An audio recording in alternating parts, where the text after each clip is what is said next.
मुल्ला नसरुद्दीन की कहानियां भी दुनिया में काफ़ी मशहूर है। वो अरबी देश में रहते थे। उनका अच्छा बड़ा सा घर था, जो एक काफ़ी बड़े मोहल्ले में था।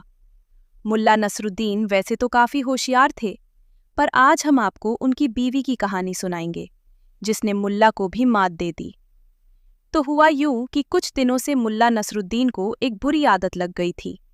काम को जाने की बजाय वो बेकार घर में बैठे रहते और रास्ते से जाने वाले किसी को भी पकड़कर घर ले आते और घंटों तक गप्पे हाँकते। गप्पों के बीच में अपनी बीवी से चाय नाश्ते की फरमाइश भी करते। किसी भी बेकार बात पर वो लोगों से घंटों बतियाते थे। इस तरह लोगों के साथ टाइम की बर्बादी और साथ में घर के राशन की बर्बादी भी करते। इससे मुल्ला की बेगम परेशान रहने लगी। मुल्ला की बेगम ने कुछ दिन तो ये सब बर्दाश्त किया, पर अब पानी सर से ऊपर जाने लगा तो उसने मुल्ला को काफ़ी समझाया कि कुछ काम करो, वक्त की बर्बादी मत करो। पर नहीं, मुल्ला के कानों पर कोई असर नहीं हुआ। अब बेगम ने सोचा कि टेढ़ी उंगली से ही घी निकालना पड़ेगा। एक दिन हमेशा की तरह जब बेगम अपना काम कर रही थी, उसने देखा मुल्ला नसरुद्दीन फिर अपने एक दोस्त को रास्ते से पकड़ लाए। उसे गुस्सा तो बहुत आया, पर उसने गुस्से को काबू किया और एक तरकीब सोची। लगभग आधा घंटा अपने दोस्त से इधर उधर के गप्पे मारने के बाद मुल्ला ने बेगम जो रसोई में थी को हुक्म दिया, बेगम, मेरे दोस्त के लिए कुछ चाय नाश्ता लाओ। बेगम इसी वक्त का इंतजार कर रही थी। उसने जानबूझकर कोई जवाब नहीं दिया। वो रसोई में अपना काम करती रही। कुछ देर बाद मुल्ला ने फिर आवाज लगाई, बेगम, मेरे दोस्त के लिए कुछ चाय नाश्ता लाओ। पर बेगम ने फिर कोई जवाब नहीं दिया। अब मुल्ला बेचैन हो गया कि हो क्या रहा है।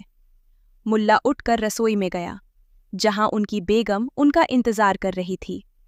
दोस्त सुन न ले इसलिए मुल्ला फुसफुसाए, ये क्या बेगम, मैंने कब से चाय नाश्ते के लिए कहा, पर तुमने बनाया क्यों नहीं?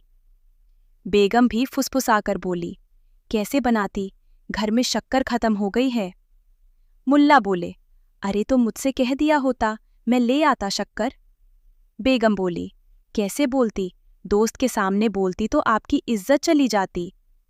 मुल्ला बोले, ठीक है, मैं घर के पिछले दरवाजे से जाकर शक्कर ले आता हूँ, तुम मेरे दोस्त को कुछ मत कहना। ये कहकर मुल्ला पिछले दरवाजे से शक्कर लाने चले गए। बस बेगम इसी मौके का इंतजार कर रही थी। वो रसोई में जोर जोर से रोने लगी।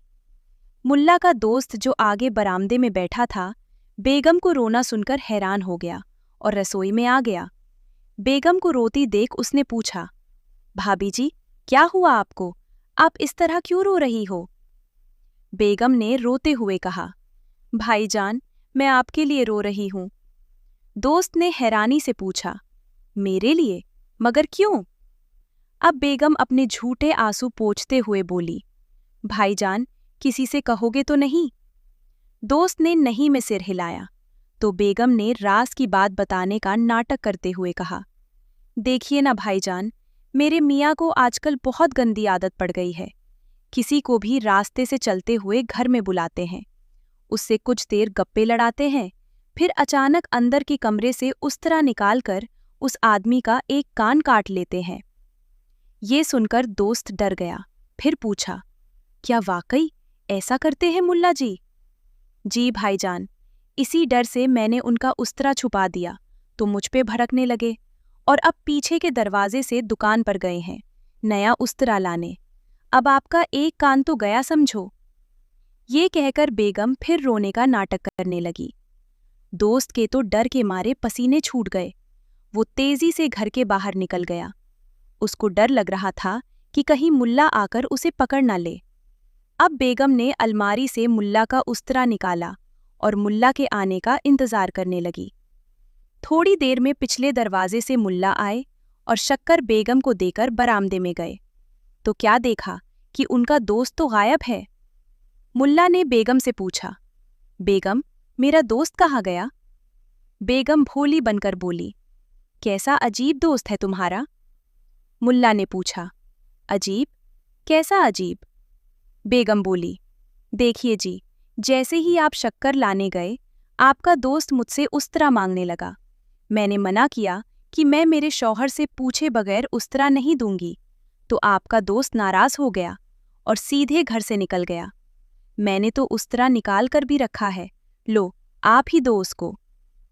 मुल्ला अपनी बेगम पर भड़का। कैसी औरत हो तुम? उस्तरा देने के लिए मेरी इजाजत की क्या जरूरत है? लाओ इधर उस्तरा। ये कहकर मुल्ला ने बेगम के हाथों से उस्तरा लिया और तेजी से घर के बाहर निकले। मुल्ला ने देखा उसका दोस्त दूर जा चुका था। मुल्ला ने उस्तरा दिखाने के लिए उस्तरा खोला और जोर से अपने दोस्त को आवाज लगाई।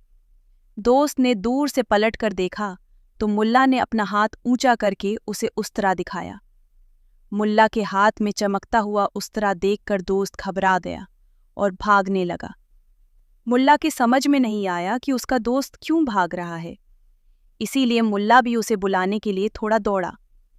दोस्त ने ये देखकर समझा कि मुल्ला अब उसका कान काटने आ रहा है। वो अब डर के मारे दोस्त बिना पीछे देखे भाग गया और मुल्ला उसे हैरानी से देखता रहा। बस फिर क्या था, उस दोस्त ने पूरे शहर में मुल्ला नसरुद्दीन की बदनामी कर दी कि मुल्ला नसरुद्दीन किसी को भी चाय नाश्ते के बहाने अपने घर में बुलाता है और उसके कान काट लेता है। अब कोई भी मुल्ला नसरुद्दीन के घर में आने को तैयार नहीं होता था। इस तरह मुल्ला नसरुद्दीन की गंदी आदत उसकी बेगम ने चालाकी से छुड़ाई और अपनी पीठ खुद थपथपाई।